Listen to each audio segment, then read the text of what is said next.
Hey, I'm Eitan, and welcome back to Wix Wiz.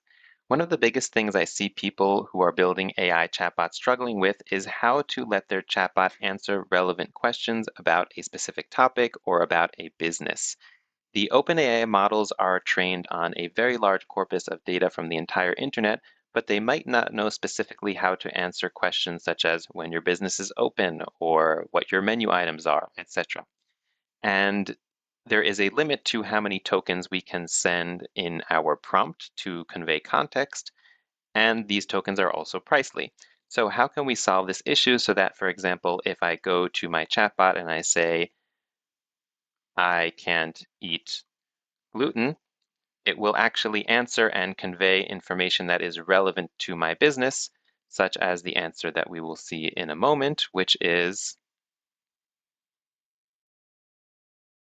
yes, we offer gluten-free pasta and pizza options. So this is a very specific answer, specific to this business. Let's try another one, like where are you located? And if you have a business that has a lot of information, you won't be able to pass this all in the initial prompt. So the way we're going to solve this is by something called semantic search. And this is something that I talked about in the previous video, where we basically organize all the business info in a vector database. And then we actually compare the meaning of the person making the query and the vector database in order to give very specific context to the bot with each stage of the questions. So if you want to learn more about how to do this and to create an AI chatbot that actually knows about your business, let's get started.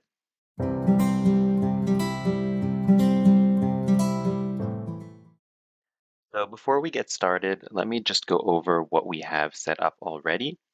These are some things that I've touched on previous tutorials, and I'll be linking to these videos both in the cards on top as I talk about them, and you can find the links in the description below as well.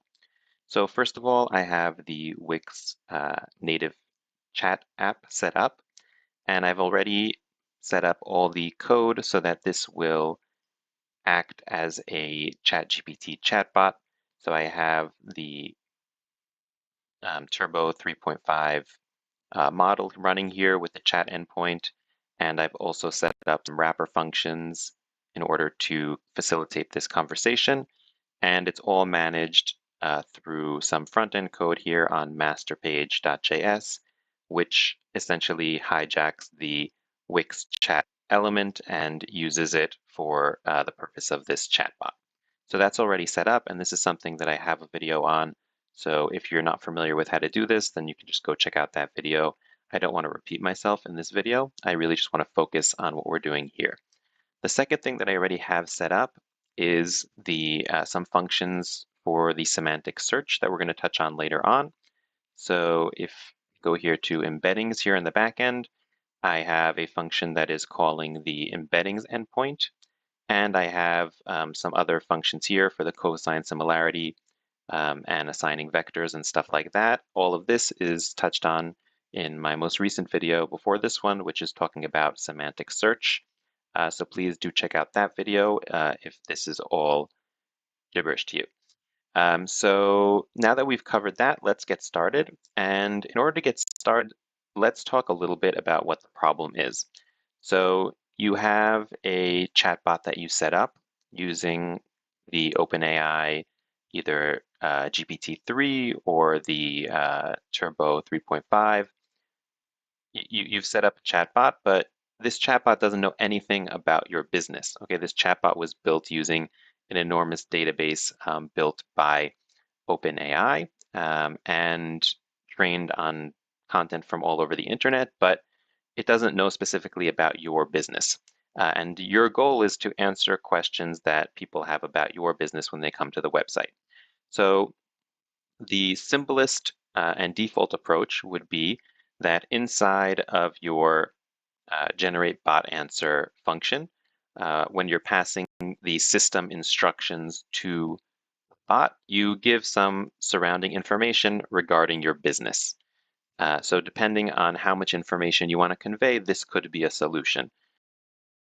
So you can see here that for my use case, I set up this fake Italian restaurant, and I said you're a representative of La Bella Vita and answer questions based on the following context. And what I did is I just went to ChatGPT. I made all this fake information about an Italian restaurant, and I attached it all as context to my initial system instructions.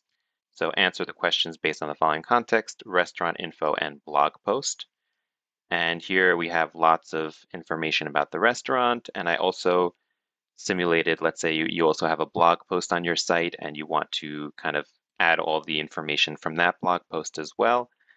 So this could be a solution if you don't have very much information about your business. But there are several issues with this solution. So one is the problem of tokens, and that's really both problems, but there's different aspects of the problem. So the first one is that there are token limits. Um, Again, all of this information is still roughly around 2,000 tokens. And you can go to the tokenizer, which is this, which can go ahead and measure. So I stuck some of the information here just to test it out and see how many tokens it is. And it came out, this is only part of it. So this is 354 tokens, and this is quite a lot of information. So for some businesses, this might suffice. But if you have a lot of information about your business, or you want the bot to be able to answer some very technical information from very large documents, then you're going to need another solution because you're going to hit that cap of tokens. The other issue is also pricing, because the more tokens you use, the more you're paying. So if every time you're sending a call to the API endpoint, you're sending along at least 3,000 tokens, that's a lot pricier than if you were sending 1,000 tokens. And if we go up to the chat GPT-4, which will eventually come out, then for wider use, I mean, then those are even more expensive endpoints, and you can send more tokens, but again, you're going to be paying more. And you don't necessarily want to be paying that every single time that you're sending it. And you have to remember here that except for just the prompt, you're also going to be sending some of the conversation history, which we send here along with the generate bot answer.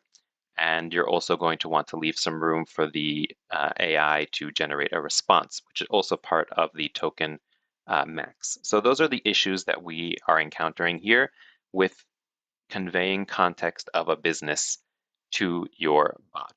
So the answer to this would be to create some kind of database with the information about the business and really only select specific parts of that information to add as the context when we are sending over the prompt. The question is, how do we select those pieces of information? It will have to be based on the conversation, okay, based on the person's last input. And we could set this up using regular search. So, we identify some keywords inside of the user's input and then try and identify those same keywords here within our business information. But since keyword search is quite limited, there's a high chance that we will not manage to find the right information for the person who's inquiring's intentions. And that is where semantic search comes in.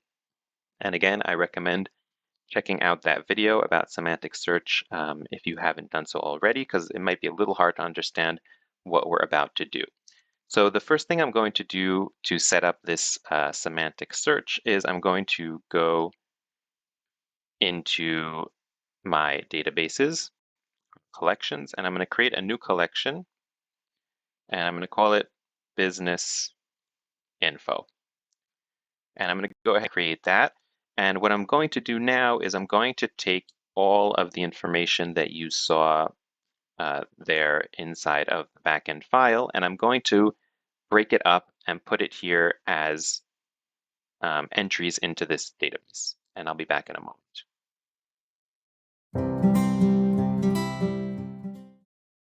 So I thought I was going to do this all by hand, and then I got lazy. So I started to create a function that will automatically split up all this text that we have and then upload it to the database. So I've started writing it out, and basically I combine all of the restaurant info and blog post as um, business info, a variable here. And then I basically split it by new line. So every time that we have a new line, I essentially create a new entry in an array here that's called toUpload. And just to show you what this looks like, so if I run this function, then it splits up the text into all of these array entries. And you see we have some empty ones here as well. But mostly it kind of split it up into these, question answer kind of, and just general, here the menu is split by item, and here the blog post is kind of split by paragraph. So that's good enough for my use case. Depending on the structure of your data and how you're planning on uploading it, you might create some kind of other function, but I do recommend doing it something like this and not going by hand and updating your database item by item. Not that it's the end of the world. Okay, so after I created this toUpload array, basically what I have to do is actually upload it to the database. And the way I'm going to do that is I am going to save this. I don't remember if there's a bulk save. Let me check inside of the documentation for Velo to see if there is a bulk save. Bulk save.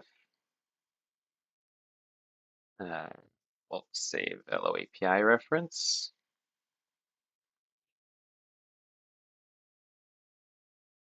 Yeah, okay, so great. So there is bulk save, and let's see how we use it. So we have to save one, to save two, and then we just call bulk save. So that's what I'm going to do over here as well. So I'm going to say const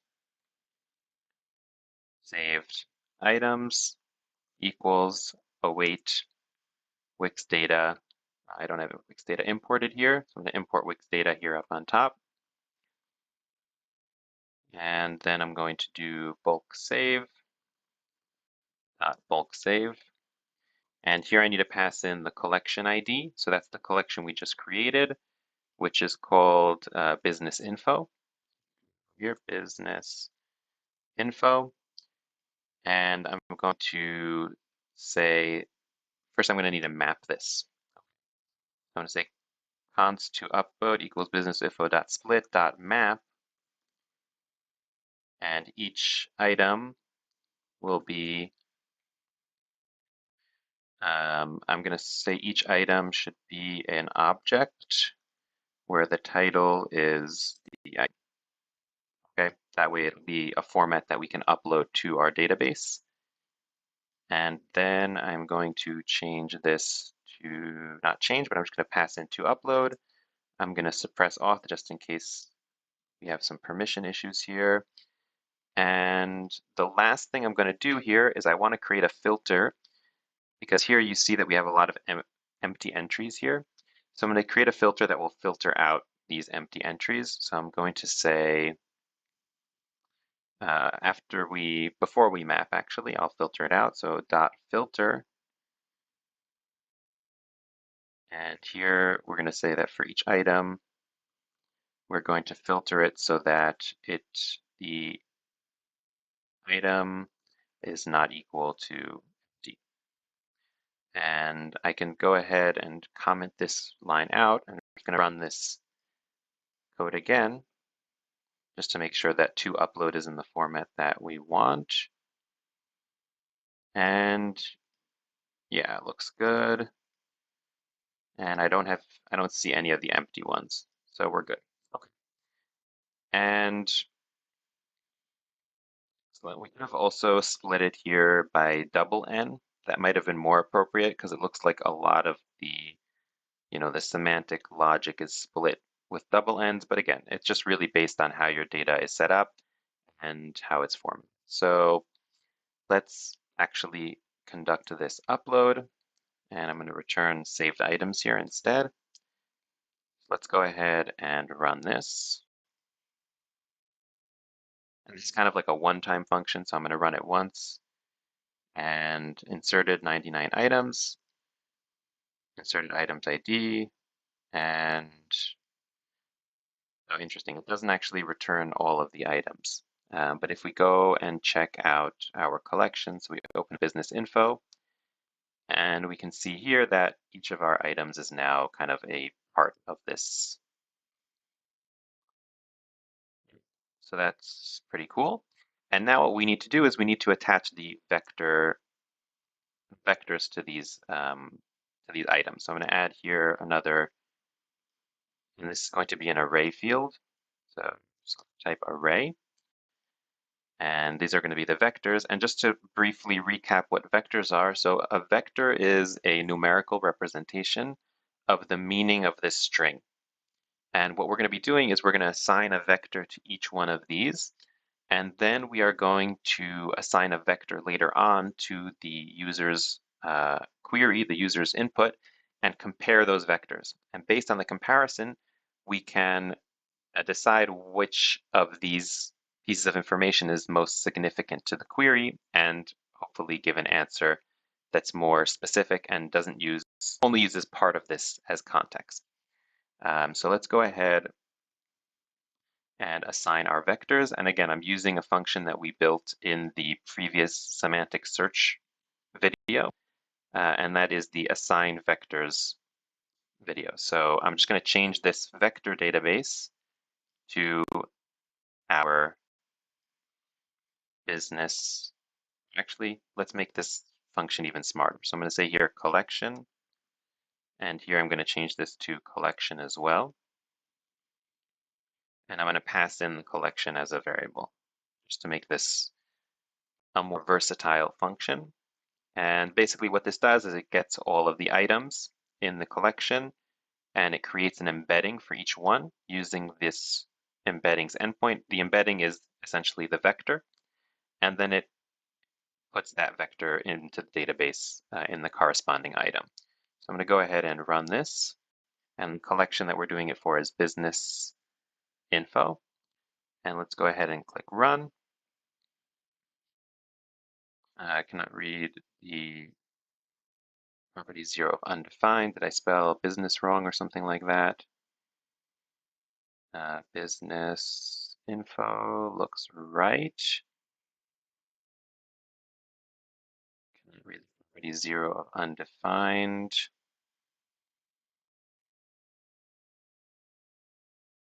Database query. Let's console our entries here. Console.log. Oh, I see what the issue is that here in the previous version, so it was basically using this descriptions field in order to create the vectors, but here we're actually using title. So I'm going to add this as well here, field, and then here instead I'm going to add this field just to make the function more versatile, and I'm going to run it again, and let's refresh here. So the collection will be business info, business info, and here it's going to be the field of title because that's where we have our entries at the moment in our new field, in our new collection. So I'm going to run that, and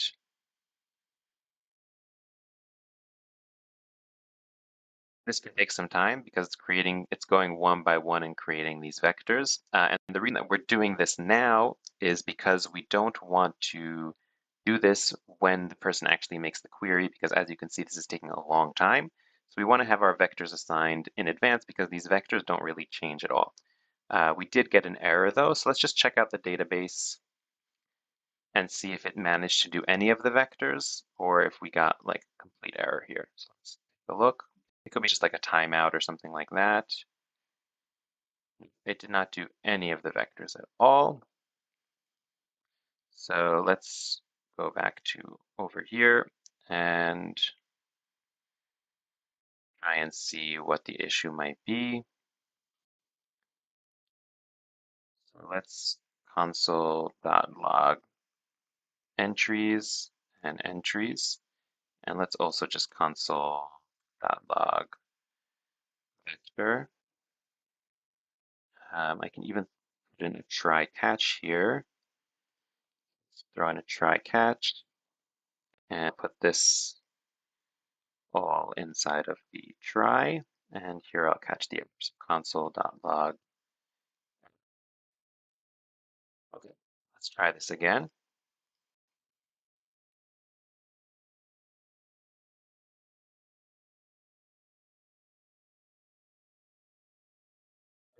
So now it is assigning vectors, or at least it's creating the vectors. I don't know if it's actually, here we hidden.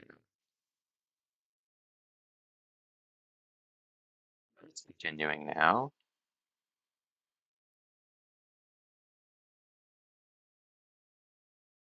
This might take a moment, so I'm going to pause and I'm going to come back when this is all done.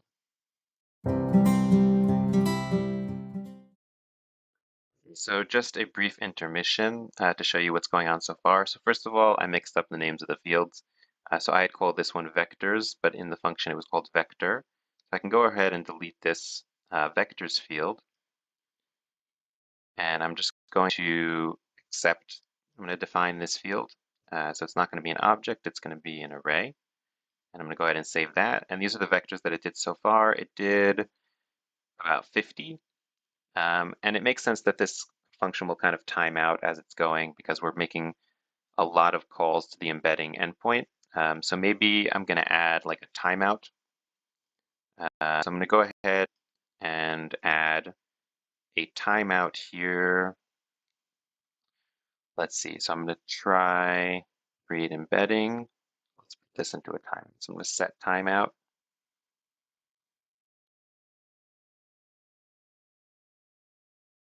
And this will run at, let's say, 500 times I. So that way it'll kind of space out all of these.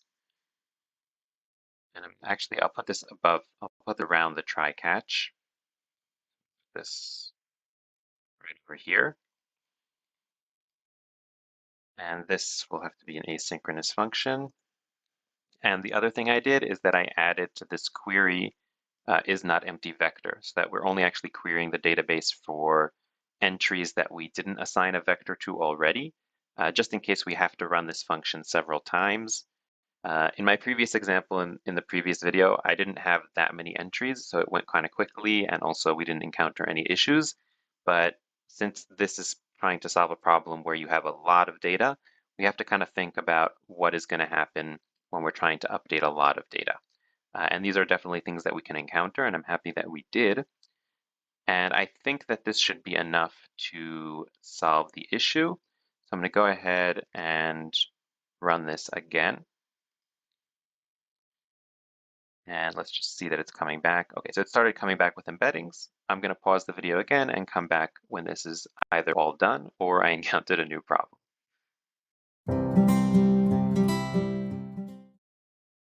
So mixed news. So this still isn't working very well. And I noticed that I had one mistake before. That is that I said that this should be is not empty, and it actually should be is empty, because we want to get the ones that don't have a vector yet and update them. Another thing is that I expanded the limit from the default to 1,000, so we'd actually get, all of the things that we were trying to query. The issue is that it's just, I think, timing out in terms of the call to the create embedding. So if we make too many calls to create embedding one after the other, then essentially it's timing out. Luckily, what I did discover is if you check out the API reference for the embeddings endpoint, we can also pass in an array to the input of the embeddings. Basically, we can get embeddings for more than one string at the same time, as long as we don't surpass 8,192 tokens, which is our case. So what I'm going to do is I'm going to refactor our embeddings function a little bit so that we can take an array of strings. And let's go back to our editor. So here we have the regular embedding function. And I'm going to just copy that over. And I'm going to call this one create embedding for array. And this is going to be an array. And this is going to be an array as well. And I just want to test it out and see how this data comes back, because I have a feeling we're going to have to tap into this in a different way over here. So I'm going to return this data, just whatever comes back from the endpoint. And I'm going to go ahead and test run this. And I'm going to just create an array with 2 strings, say cat and dog. Whoops. Put this into. Okay, so let's go ahead and run that. And let's see what comes back here. Okay, so we get data here. And basically data comes back in as an array, and each of these data points has embedding, which is actually all of these vectors. So that means I'm going to need to tap into data.data, and then I'm going to want to map this. I'm going to want to map this along with the original array. So let's say, think how we're going to do this. So I'm going to pass in an array here, create embeddings for array, and then we have data.data. And then I'm going to go ahead and dot map.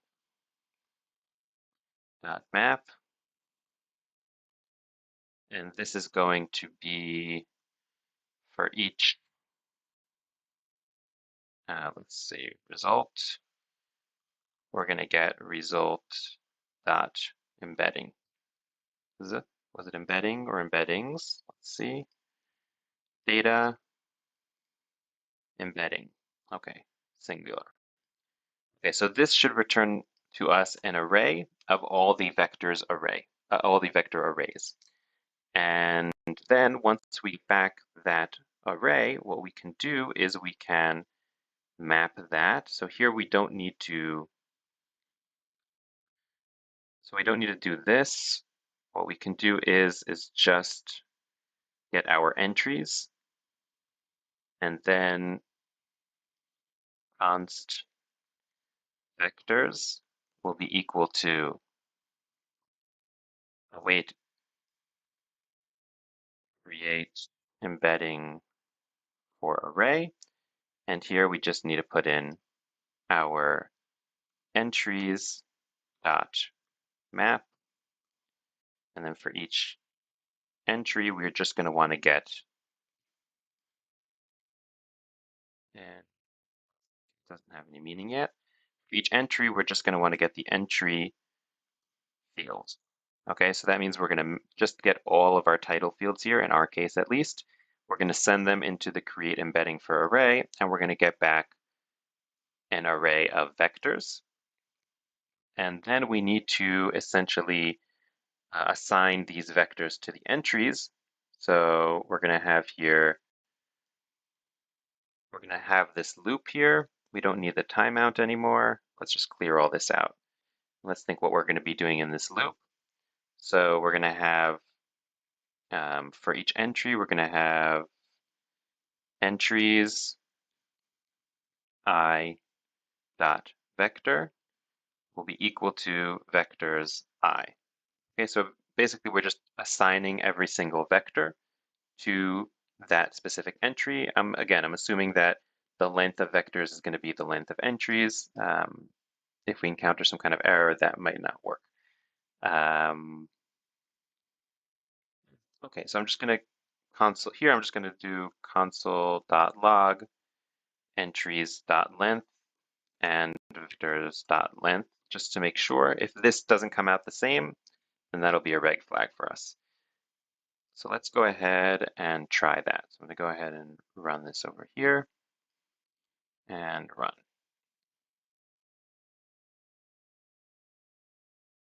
This came out 99. Okay, so we're good. And it returned with undefined. That means that we are done. And if I go here to business info, then we should hopefully see all of our vectors. Excellent. Okay, so we have all of our vectors over here. So amazing. I discovered something new and a more efficient way to update a bulk of vectors. Amazing. So now that we have our vectors, what we have to do is start to deal with the front end of our site. So I'm going to go and close all of these. And here on our, so actually, sorry, this is not going to be done on the front end. This is going to be done in the back end. So here inside of Chatbot. So essentially what we want to do here is that we generate the bot answer. So before we generate the bot answer, we're going to want to tap into the last message that the person sent. So let's say const. So just to remind you, this messages array looks something like this. So we have an array. I'm just going to zoom in on 150. Excellent. So just to remind you what this looks like. So we have an array, and each item in the array is an object. And this object has a role, which can be either assistant, user, or system. And then it has the content, which is basically what is being said. Okay, and this is or. So I'm just going to do like the or symbol here. And basically, what I want to do is I want to get the last one of these and just get the content from it. So I'm going to say const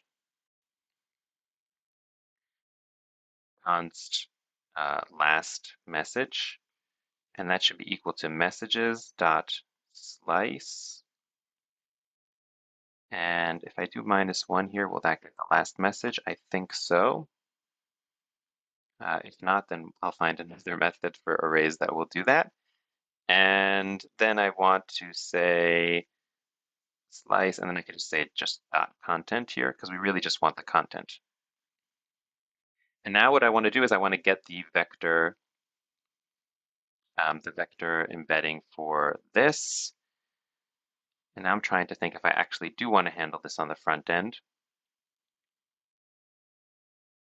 Maybe we'll move this to the front end. For now, let's just get the, let's say, const message vector. And we're going to import from embeddings. We're going to get this create embedding, because here we're only doing it for one string. And we're going to import that here into Chatbot. So I'm going to import get just paste that in. Get create embedding from backend / Chatbot. And then, sorry, not Chatbot, backend / embeddings. And then here, message vector equals await create embedding, and I'm just going to pass in the last message. And then what we want to do is essentially we need to run the compare function, okay, which does the comparing of the vectors and gives us back the rankings. So that's over here. Again, this is all stuff that I covered in detail in the previous video. But basically we run this compare function and then, so this already, sorry, I already built it in so that it creates the embedding here for the query. So we actually don't need to do that separately, but then it will run the cosine similarity for each one and then sort them by rank. So I'm just going to import this compare function as well. Import this here, and I won't actually need this create embedding function. So I'm just going to say const compare. Sorry, so const rankings equals await compare. And we need the last message, but we also need all of the items. So now here, this is why I was considering doing this on the front end, is because I don't want to query my database, the business info database, every single time that I'm generating a bot answer. I really only want to do it once when I'm loading my website for the first time, and then using that downloaded information again and again and again, because querying takes a long time. So what I'm going to do is on our home page, master page, sorry, what I'm going to do is I'm going to start off by downloading all of that information. So I'm going to say const load business info, and this will be an asynchronous function. And import Wix data here. And I'm going to say const business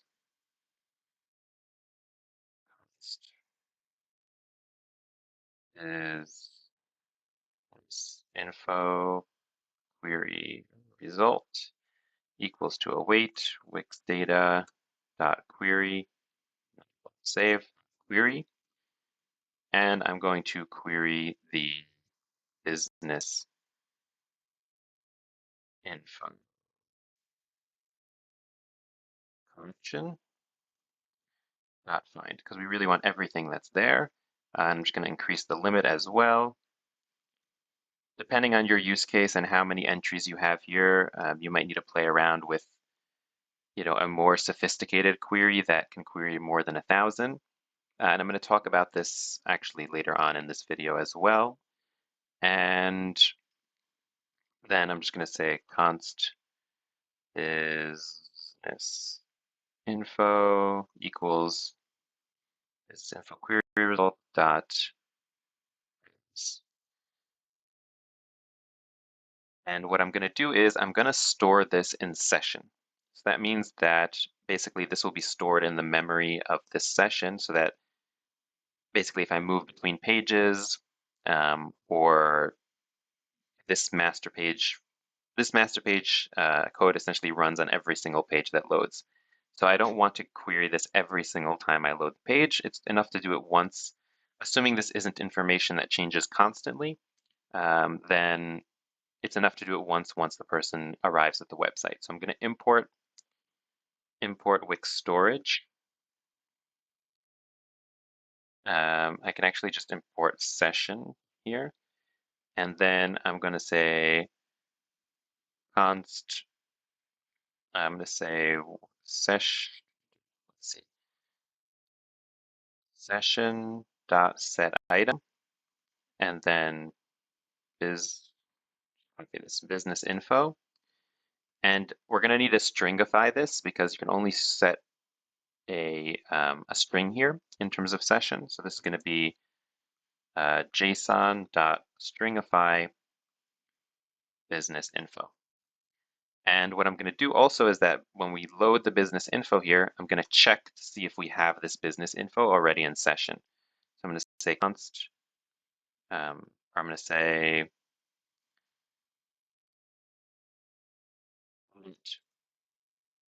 business info equal session dot get item business info.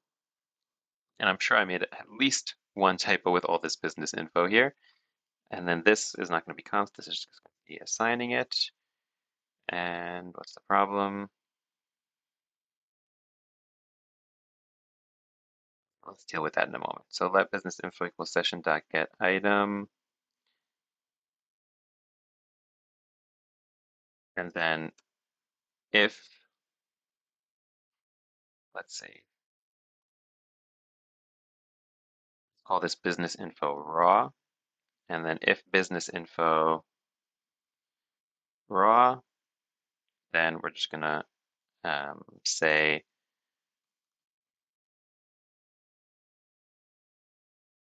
const business info equals to JSON.parse, because remember this is a string, but we want to change it back into an array. So this is going to be business info. And here I'll change this.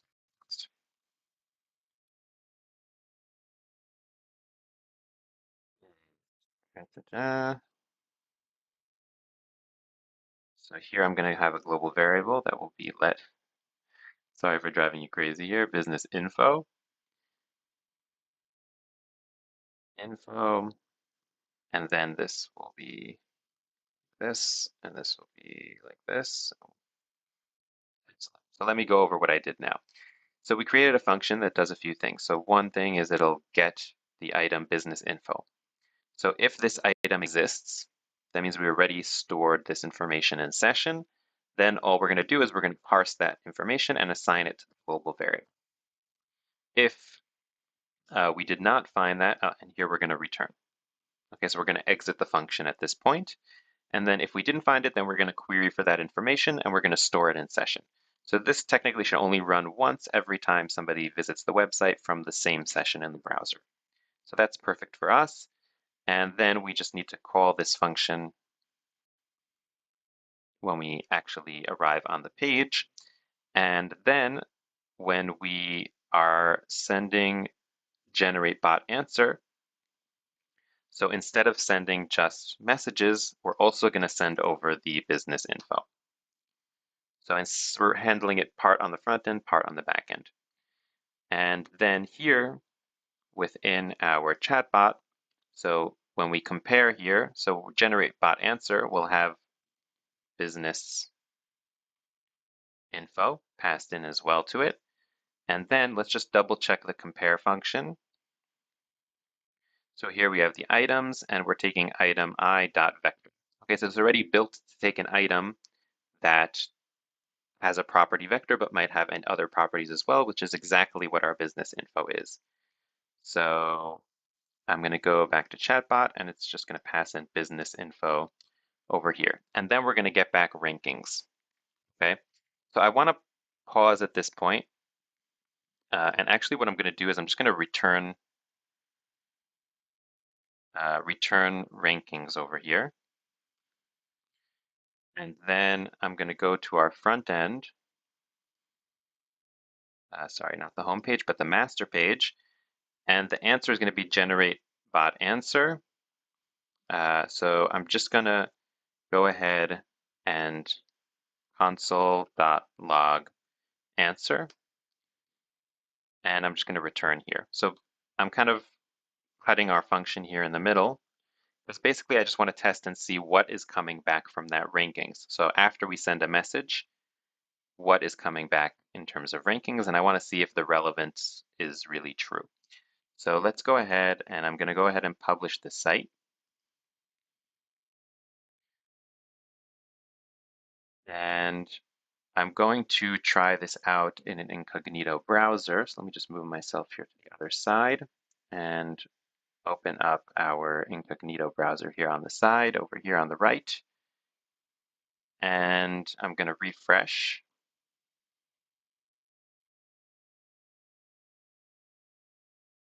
And once this loads, I'm opening the chat and let's try sending a message. So I'm going to say, what is your pricing? And I'm hoping to get back some, in terms of rankings, at least the menu item pricings should be kind of high up, I'm hoping. So let's send that in. And nothing is going to come back here because I cut the function, but let's see in terms of console. Okay, so first of all, I exceeded the session storage limit. So that is interesting. Let's see if, and I also have another error over here. So let's try and deal with all of this at the same time. So I'm just going to go over here and I'm going to check out my site logs. Yep. So let's try sending another message. What is pricing? And okay, so we got all the errors again. And in terms of the site logs, cannot read property 0 of undefined. Okay, so I think that this error is coming up because essentially we didn't really send the business info because we had an error with saving it in storage. So what I'm going to do is go back to our site. Let's get rid of this incognito window for now. And we have to deal with the storage issue. So I'm going to try and change this to local. And let's see. Let's see if Wix tells us what the limits are here for the storage. 50, as long as the visitor does not refresh or close the page. Store up to 1 megabyte data.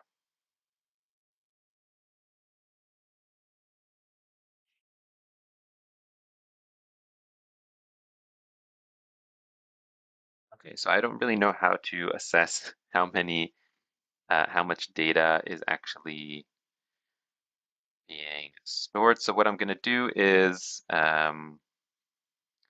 let's cancel out the session idea for now. So I'm going to go over here. I'm going to get rid of this session here. I'm going to get rid of this session here. And I'm just going to say that if we're just going to store it in a global variable. Yeah, let's just keep it. I'm just going to comment all this out. Just going to store this in a global variable. So let's go ahead and publish that and head back to our incognito window. We're going to clear this console, clear that, and let's refresh the page. I just need to refresh actually. And let's chat. What is your pricing?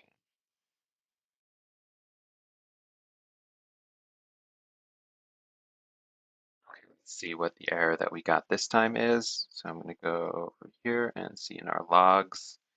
Okay, so again, we cannot get the property 0 of undefined. So let's do some debugging. So let's go to, let's check and see here that we have const, console.log last message.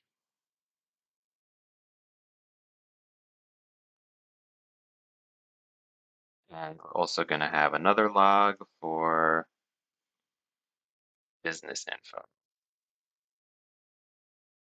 BI business info. Just to make sure that we actually have all of these over here. Because if we're not passing the right stuff to compare, then that's not going to work very well. So let's go ahead and publish that.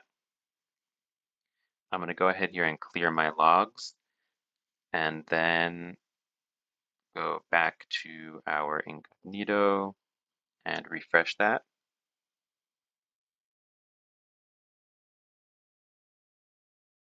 And let's try again. And this is definitely going to throw an error because I haven't changed anything fundamental, but at least we'll be able to see where our is coming from.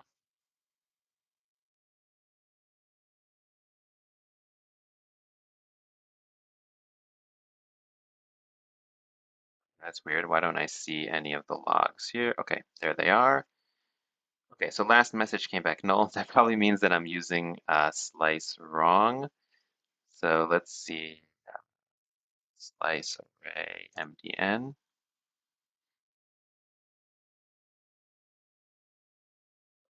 Returns a shallow copy.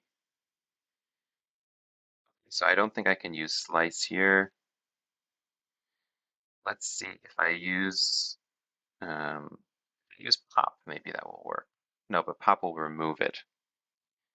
There's definitely one that works here. Maybe splice. Splice. Okay, let's just do it the old way. So what I'm going to do here is I'm going to say last message equals to messages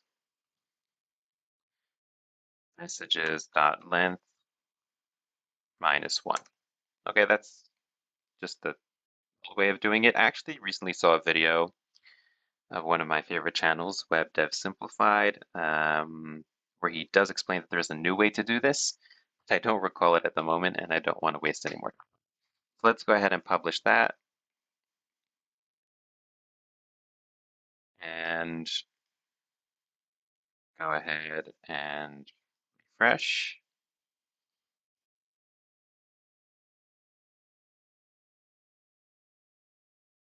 And let's see if this works. So what is your pricing?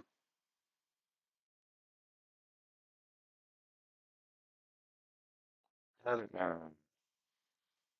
see what it is this time. Let's go to our logs. Okay, so we got last message. Okay, so that is, we dealt with that problem. Oh, it needs to be dot content. Let's see over here. Sorry. Last message equals messages dot length minus one dot content. Again, and this is real life, people. You know, you rarely get it the first time, and you have to try and try again until you get out all those bugs and get it working. And let's chat. This guy really wants to know what the pricing is. Okay, what is your pricing? And we got it back. We got back the rankings. Okay, so this is essentially my entire business info collection in order of the relationship between that entry in terms of meaning and the what is your pricing. So let's take a look at here and see what some of the items we got back. So the first one is menu and pricing, okay, which again, this was not the first item in our collection by any means, but this is what the vector comparison decided is most relevant to pricing, which makes a ton of sense because that's literally menu and pricing. And then prices are competitive and reasonable. You offer gift cards, okay, relevant to pricing. Take on delivery, a little less relevant to pricing. Let's see, gluten-free options, kid menu. So I'm seeing here that it did not get the pricing. Let's see where. Interesting. So um, it didn't do what I expected in terms of providing like all of the pricing here. So like I expected, since there's a price here, that it would return it. But then again, it is like, just to be fair, like this is just a menu item, and here there's a price at the end, but maybe that's not enough for this string to be related to pricing. Maybe we need to be more clear when we're writing out our data and write, let's say, price $7 or something like that.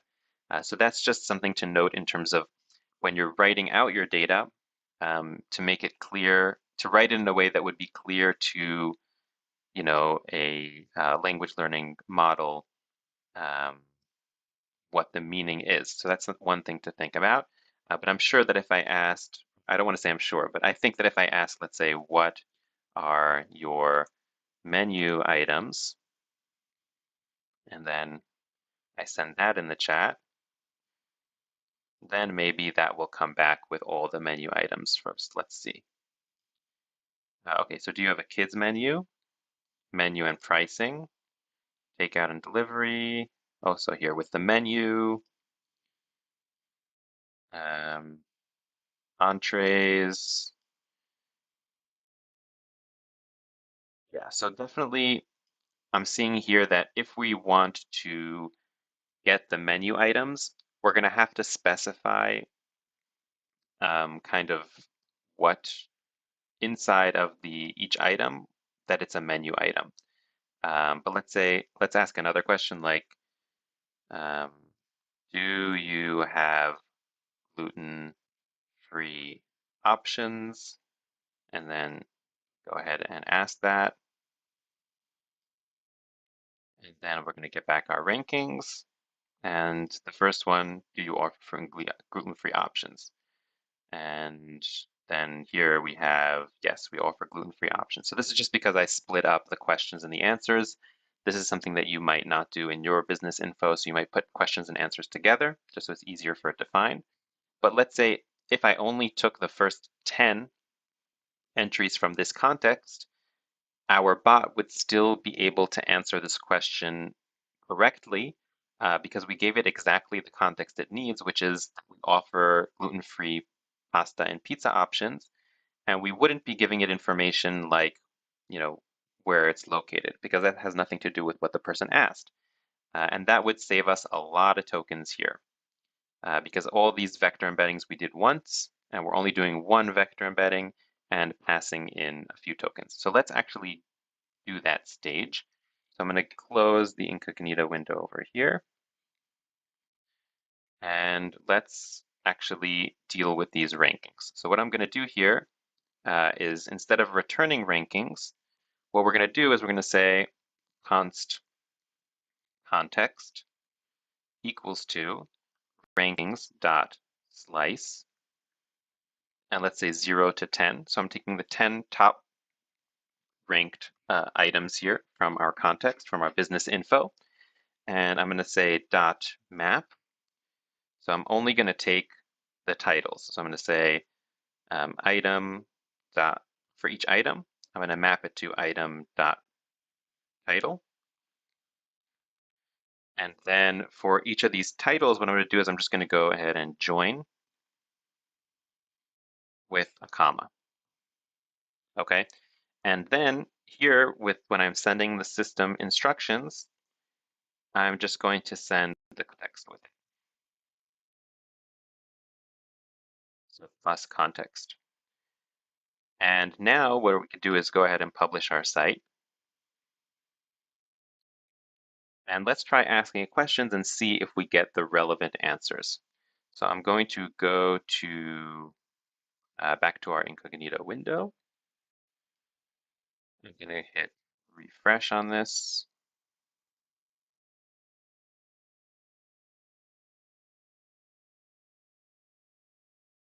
And let's try asking a question. So where are you?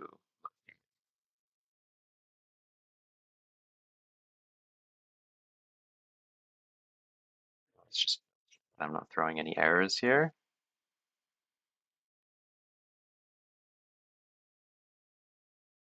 Okay, so I did get back, oh, okay, so we are located. So we did get back the right information, but I forgot to fix the front end. So let's take a look at master page.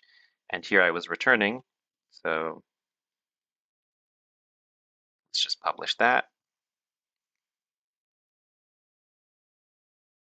And I'm going to go back, sorry, our incognito window, refresh. This should be the grand finale of our tutorial in terms of this. So let's try that again. So where are you located?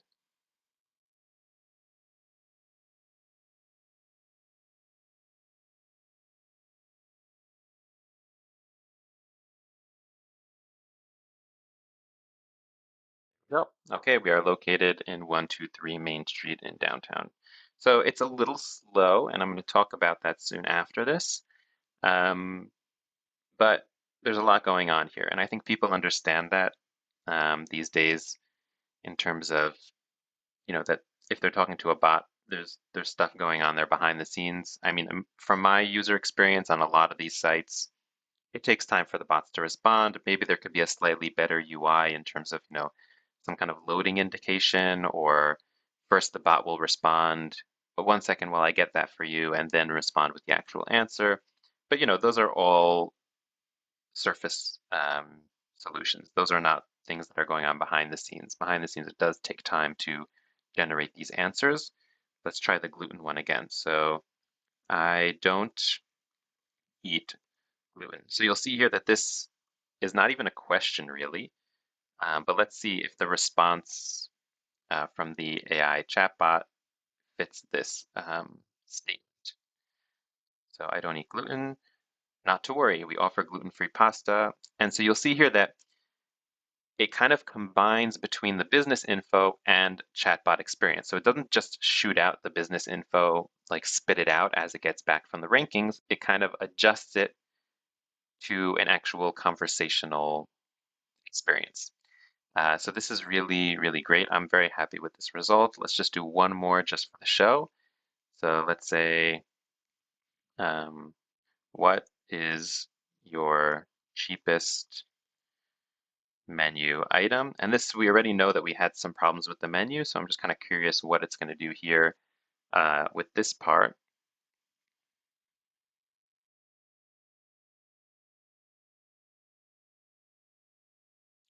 So it actually managed to get it. I am not 100% sure that this information is correct. I don't remember the whole menu by heart. Um, but it looks good, and it added some, I think it added some information about what's included in this dish that might not have been in the business info. So that is pretty cool. I'm pretty happy with it. I think you should be too.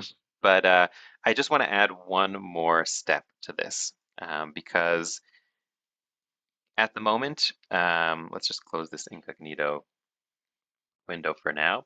So at the moment, I don't have a lot of business info. Technically, it was even business info that I could have passed as a prompt. But if you really have a lot of entries, let's say you have thousands upon thousands upon thousands of entries, then we might encounter some issues in terms of performance because it's going through and comparing all those vectors. And you saw even with 100, it was a little slow. So first of all, there are professional, like not professional, but third-party databases that are built for vector querying. Wix collections are not built specifically for that purpose. So if you really are going to build this out and you have some capital and you want to go off Wix, then I do recommend exploring those. And you can learn more about those here from the OpenAI website as well. Where was that? If we go here to embeddings down here, then they list some of these over here. So Pinecone, Weaviate, etc., Redis. So these are all solutions for vector databases. If you want to go hardcore Wix and do it yourself, DIY, then what I would do here is use a technique that they use to some extent in those databases as well, and it's called sharding or basically splitting up the query. So they have the advantage that they can kind of run several queries simultaneously. Here we're only working on one thread, so we can only do one thing at a time, but we can break up our querying into two stages. So basically what we can do is if we go to our business info database, what we can do is add another field here for, let's say, category. Okay. And then what I'm going to do is I'm going to create a function, and we can, make use of AI here as well, and create a function that will essentially, let's go to the OpenAI page, OpenAI. I'm going to create a function using the regular completions endpoint that will assign a category to each one of those entries. And I can define which category it is. You could also do this by hand if you want, but let's say just for business info, so let's say, here, this category could be, let's say, general. And then here we have, location. And then we have, let's say, information, we have facts, and we have, um, menu. Okay, so we have four categories, let's say.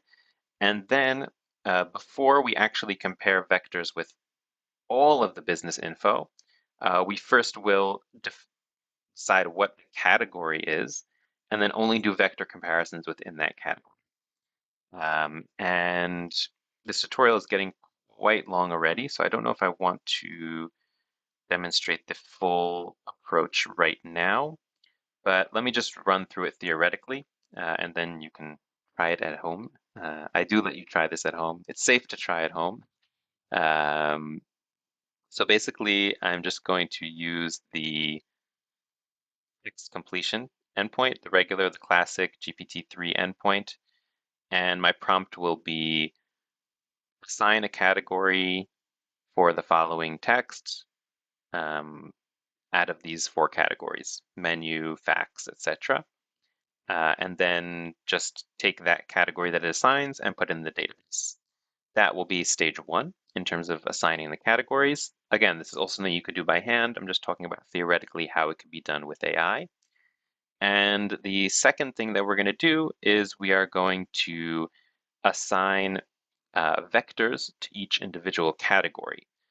And then when we are doing here inside of Chatbot, so first we will take the message and do comparison between last message and let's say just our categories and say, okay, which category is this? And then run it through again and check only the business info that applies to that category. If you want to make this even more scalable, you can also consider using a completely new database, a new collection for the categories and connect them using multi-reference. These are all different approaches for how to kind of speed up this process a little bit. But with that, I'm going to wrap up just what we talked about. So we spoke about an issue that we have, which is how do we program a chatbot that knows about your business and overcome the problem of token limits and token pricing. And we did that using something called semantic search, which basically finds the meaning or the connection between the meaning of the query, of the inquiry, and searches for the relevant information and provides that as a context for the bot each time we approach the bot. And that way just kind of makes our bot a little smarter, makes it know about our business, and really combine the power of semantic search and of generative AI in terms of creating a response that feels natural and informative. So that's going to wrap up our video for today. If you like this video, then give it a thumbs up. If you want to see more content like this every week, then don't forget to subscribe to the channel, and I will see you next time.